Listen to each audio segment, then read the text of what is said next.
Halo anak-anak hebat semua, apa kabarnya hari ini? Semoga anak-anak hebat semua dalam keadaan sehat walafiat dan tetap semangat belajar dari rumah. Anak-anak hebat semua, hari ini kita akan belajar faktor penyebab keragaman masyarakat Indonesia. Di Indonesia, terdapat banyak keragaman, misalnya suku bangsa, bahasa, agama, dan budaya. Banyak faktor yang menyebabkan terjadinya keberagaman dalam masyarakat di Indonesia. Beberapa faktor yang dimaksud adalah seperti berikut ini. Yang pertama, letak strategis wilayah Indonesia. Letak Indonesia sangatlah strategis, yaitu berada di antara Samudra Hindia dan Samudra Pasifik. Indonesia juga berada di antara benua Asia dan benua Australia. Letak yang strategis tersebut menjadikan Indonesia berada di tengah-tengah lalu lintas perdagangan. Para pedagang dari berbagai negara datang ke Indonesia.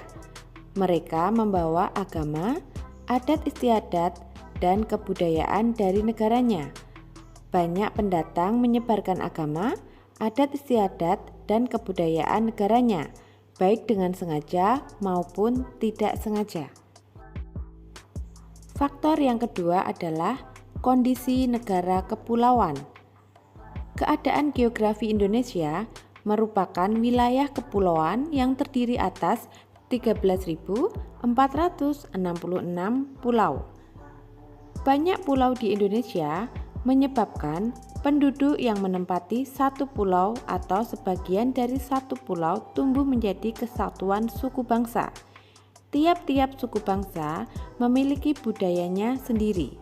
Oleh karena itu, di Indonesia ada banyak suku bangsa dengan budaya yang berbeda-beda. Faktor yang ketiga, perbedaan kondisi alam. Negara Indonesia sangatlah luas, terdiri dari 13.466 pulau. Tiap-tiap pulau dibatasi oleh lautan.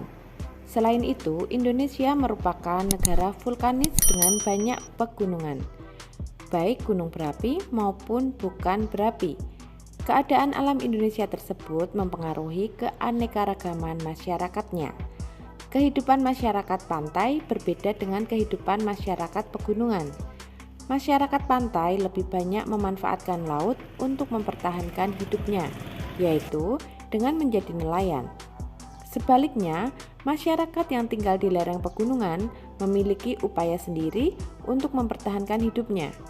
Mereka lebih memilih mata pencaharian yang berkaitan dengan relief alam pegunungan, misalnya sebagai peternak atau petani sayur. Bagaimana dengan masyarakat yang tinggal di kota? Masyarakat yang tinggal di kota tentu tidak akan menjadi nelayan. Masyarakat kota cenderung untuk membuka usaha, bekerja di kantor, atau bekerja di pabrik. Faktor yang keempat, keadaan transportasi dan komunikasi. Kemajuan dan keterbatasan sarana transportasi dan komunikasi dapat mempengaruhi perbedaan masyarakat Indonesia. Kemudahan sarana transportasi dan komunikasi memudahkan masyarakat berhubungan dengan masyarakat lain.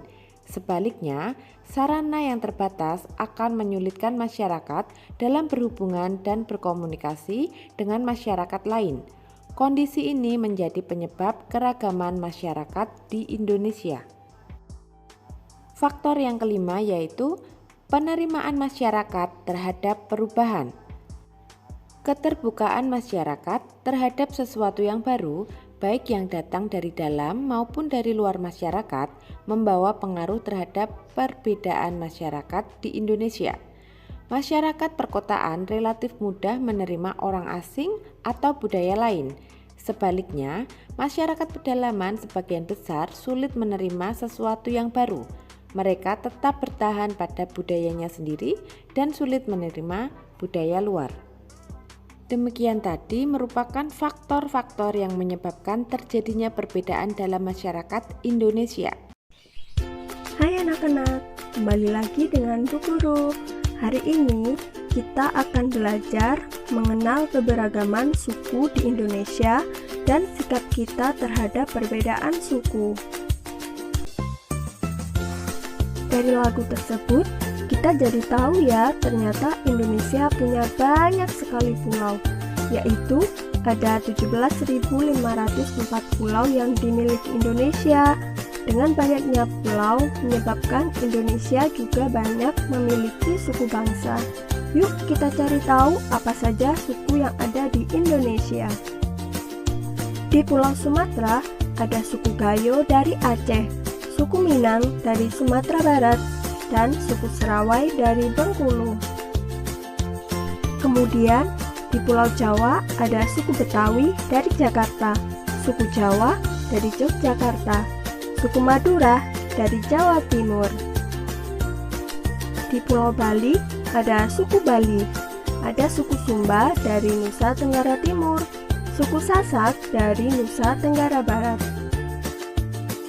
Kemudian di Pulau Kalimantan ada suku Dayak Pasir dari Kalimantan Timur, suku Dayak Ngaju dari Kalimantan Tengah, dan suku Banjar dari Kalimantan Selatan. Di Pulau Sulawesi ada suku Kaili dari Sulawesi Tengah, suku Bugis dari Sulawesi Selatan, suku Gorontalo dari Gorontalo. Di Pulau Maluku ada suku Ambon dari Maluku dan suku Ternate dari Maluku Utara. Di Pulau Papua terdapat suku Asmat. Anak-anak, setiap suku yang ada di Indonesia memiliki ciri khas masing-masing, mulai dari rumah adat, makanan khas, dan sebagainya. Anak-anak, ternyata Indonesia sangat kaya ya. Buktinya setiap daerah di Indonesia memiliki suku, rumah adat, dan makanan khas yang berbeda-beda. Meskipun berbeda, kita harus tetap satu ya, sesuai dengan semboyan negara kita, yaitu Bhinneka Tunggal Ika. Artinya, walaupun berbeda-beda, tetapi tetap satu jua. Dengan adanya suku yang berbeda, kita harus tetap menjaga kerukunan, saling menghormati, dan saling menghargai ya.